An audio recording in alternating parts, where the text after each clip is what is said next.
The Art of War by Sun Tzu, translated by Lionel Giles. Part 9. The Army on the March. Sun Tzu said, "We come now to the question of encamping the army, and observing signs of the enemy. Pass quickly over mountains, and keep in the neighborhood of valleys. Camp in high places, facing the sun. Do not climb heights in order to fight." So much for mountain warfare. After crossing a river, you should get far away from it. When an invading force crosses a river in its onward march, do not advance to meet it in midstream. It will be best to let half the army get across, and then deliver your attack. If you are anxious to fight, you should not go to meet the invader near a river which he has to cross. Moor your craft higher up than the enemy, and facing the sun. Do not move upstream to meet the enemy. So much for river warfare. In crossing salt marshes, your sole concern should be to get over them quickly, without any delay. If forced to fight in a salt marsh, you should have water and grass near you, and get your back to a clump of trees. So much for operations in salt marshes. In dry, level country, take up an easily accessible position with rising ground to your right and on your rear, so that the danger may be in front and safety lie behind. So much for campaigning in flat country. These are the 4 useful branches of military knowledge which enabled the Yellow Emperor to vanquish 4 several sovereigns. All armies prefer high ground to low, and sunny places to dark. If you are careful of your men and camp on hard ground, the army will be free from disease of every kind, and this will spell victory. When you come to a hill or a bank, occupy the sunny side, with the slope on your right rear. Thus you will at once act for the benefit of your soldiers, and utilize the natural advantages of the ground. When, in consequence of heavy rains up country, a river which you wish to ford is swollen and flecked with foam, you must wait until it subsides. Country in which there are precipitous cliffs with torrents running between, deep natural hollows, confined places, tangled thickets, quagmires, and crevasses should be left with all possible speed and not approached. While we keep away from such places, we should get the enemy to approach them. While we face them, we should let the enemy have them on his rear. If in the neighborhood of your camp there should be any hilly country, ponds surrounded by aquatic grass, hollow basins filled with reeds, or woods with thick undergrowth, they must be carefully routed out and searched, for these are places where men in ambush or insidious spies are likely to be lurking. When the enemy is close at hand and remains quiet, he is relying on the natural strength of his position. When he keeps aloof and tries to provoke a battle, he is anxious for the other side to advance. If his place of encampment is easy of access, he is tendering a bait. Movement amongst the trees of a forest shows that the enemy is advancing. The appearance of a number of screens in the midst of thick grass means that the enemy wants to make us suspicious. The rising of birds in their flight is the sign of an ambuscade. Startled beasts indicate that a sudden attack is coming. When there is dust rising in a high column, it is the sign of chariots advancing. When the dust is low, but spread over a wide area, it betokens the approach of infantry. When it branches out in different directions, it shows that parties have been sent to collect firewood. A few clouds of dust moving to and fro signify that the army is encamping. Humble words and increased preparations are signs that the enemy is about to advance. Violent language and driving forward as if to the attack are signs that he will retreat. When the light chariots come out first and take up a position on the wings, it is a sign that the enemy is forming for battle. Peace proposals unaccompanied by a sworn covenant indicate a plot.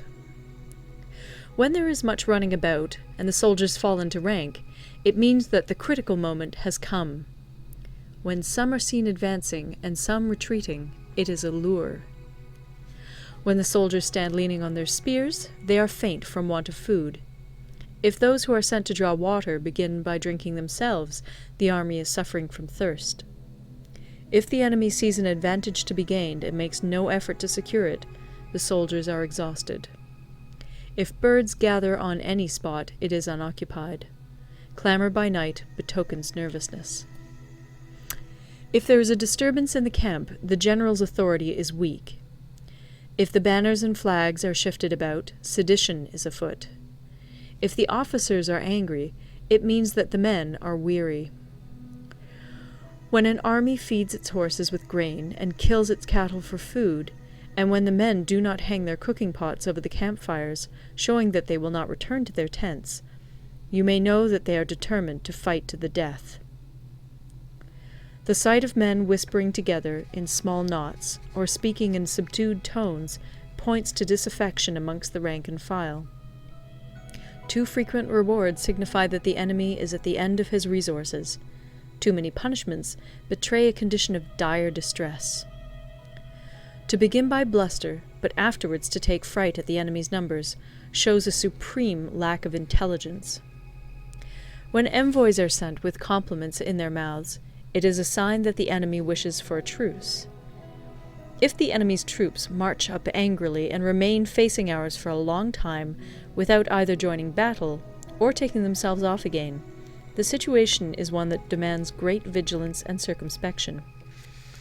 If our troops are no more in number than the enemy, that is amply sufficient. It only means that no direct attack can be made. What we can do is simply to concentrate all our available strength, keep a close watch on the enemy, and obtain reinforcements. He who exercises no forethought, but makes light of his opponents, is sure to be captured by them. If soldiers are punished before they have grown attached to you, they will not prove submissive. And, unless submissive, they will be practically useless.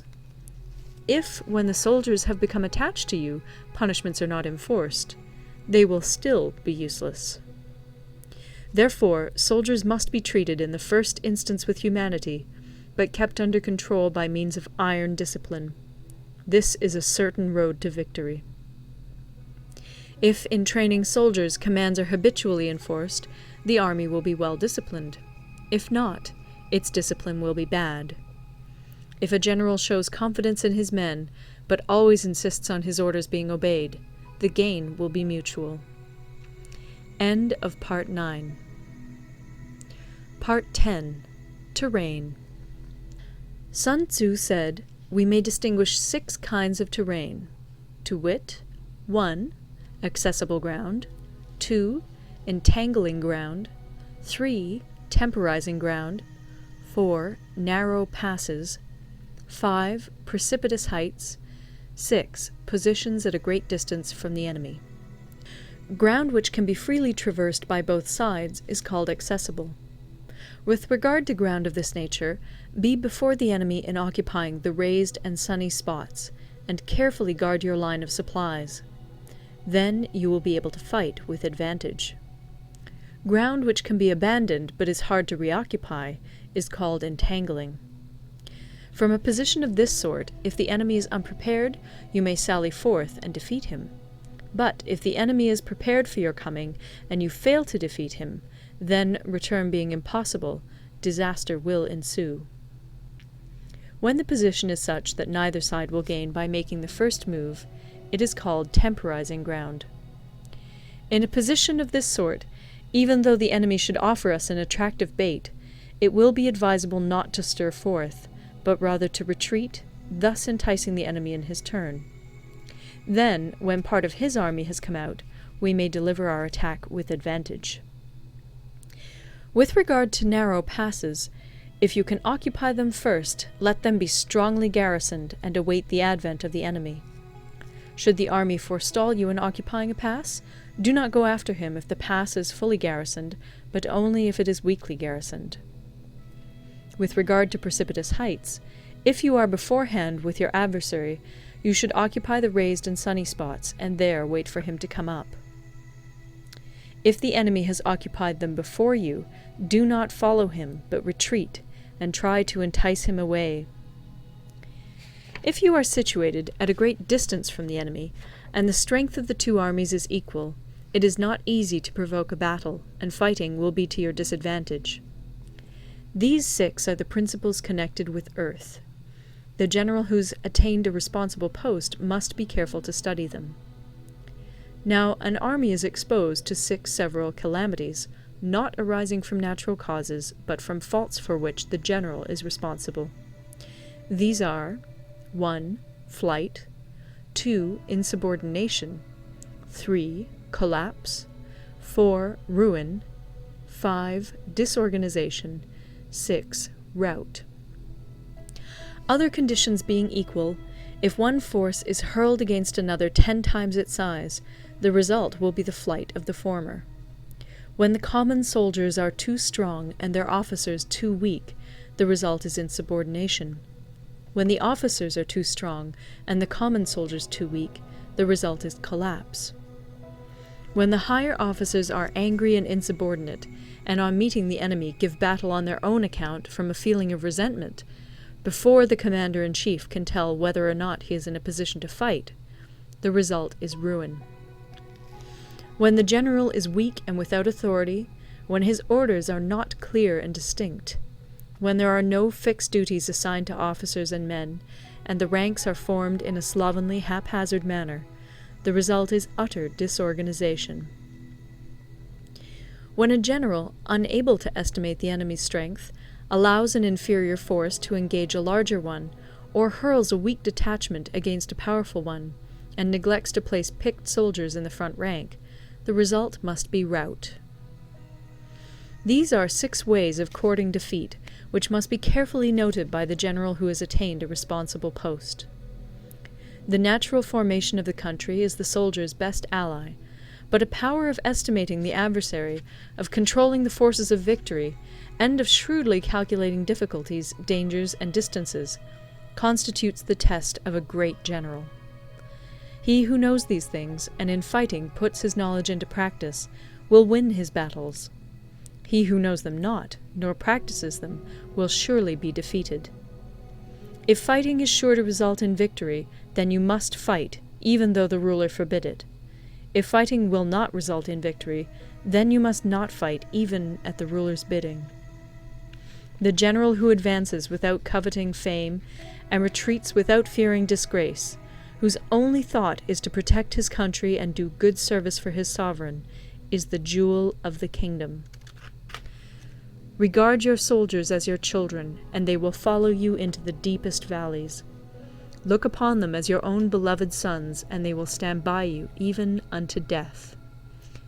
If, however, you are indulgent, but unable to make your authority felt, kind-hearted, but unable to enforce your commands, and incapable, moreover, of quelling disorder, then your soldiers must be likened to spoilt children. They are useless for any practical purpose. If we know that our own men are in a condition to attack, but are unaware that the enemy is not open to attack, we have gone only halfway towards victory. If we know that the enemy is open to attack, but are unaware that our own men are not in a condition to attack, we have gone only halfway towards victory. If we know that the enemy is open to attack, and also know that our men are in a condition to attack, but are unaware that the nature of the ground makes fighting impracticable, we have still only gone halfway towards victory. Hence the experienced soldier, once in motion, is never bewildered. Once he has broken camp, he is never at a loss. Hence the saying, "If you know the enemy and know yourself, your victory will not stand in doubt. If you know heaven and know earth, you may make your victory complete." End of part 10. Drop a like, leave a comment, and don't forget to subscribe to watch more videos like this.